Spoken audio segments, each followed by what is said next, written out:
आज का पहला पाठ प्रेरित चरित अध्याय 28 पद संख्याएं 11 से 16, 30 से 31। हम रोम की ओर चल पड़े। हम 3 महीने के बाद सिकंदरा के मिथुन नामक जहाज पर चढ़कर चल पड़े। वह जहाज जाड़े भर टापू में रुका रहा।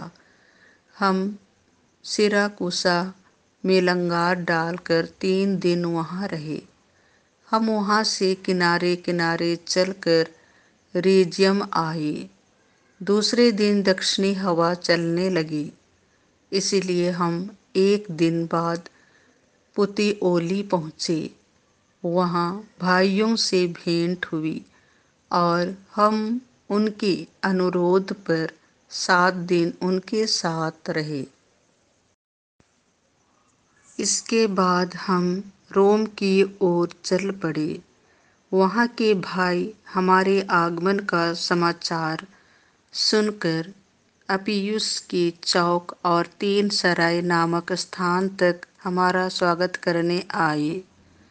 पौलुस ने उन्हें देखकर ईश्वर को धन्यवाद दिया और उसकी हिम्मत बंध गई। जब हम रोम पहुँचे तो पौलुस को यह अनुमति मिली कि वह पहरा देने वाले सैनिक के साथ वहाँ चाहे रह सकता है। पौलुस पूरे 2 वर्ष तक अपने किराए के मकान में रहा।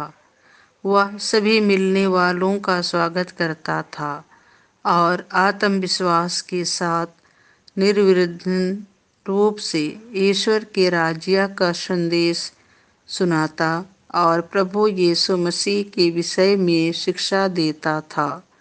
यह प्रभु की वाणी है।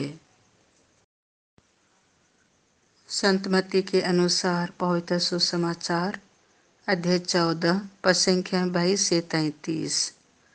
मुझे पानी पर अपने पास आने की आज्ञा दीजिए। लोगों के खाने के बाद यीशु ने अपने शिष्यों को इसके लिए बाध्य किया कि वे नाव पर चढ़कर उनसे पहले उस पार चले जाएं। इतने में वह स्वयं भीड़ को विदा कर देंगे।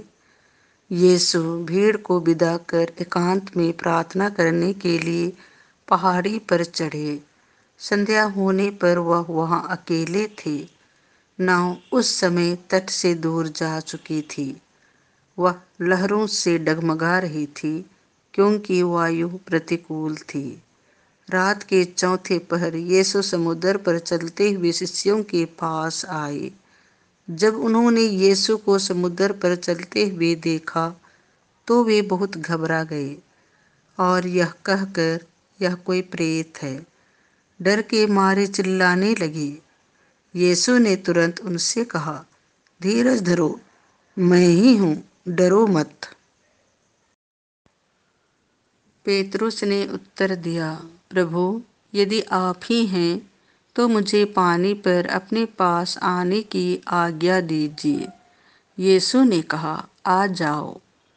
पेतरुस नाव से उतर गया और पानी पर चलते हुए यीशु की ओर बढ़ा, किंतु वह प्रचंड वायु देखकर डर गया और जब डूबने लगा तो वह चिल्ला उठा, प्रभु, मुझे बचाइए।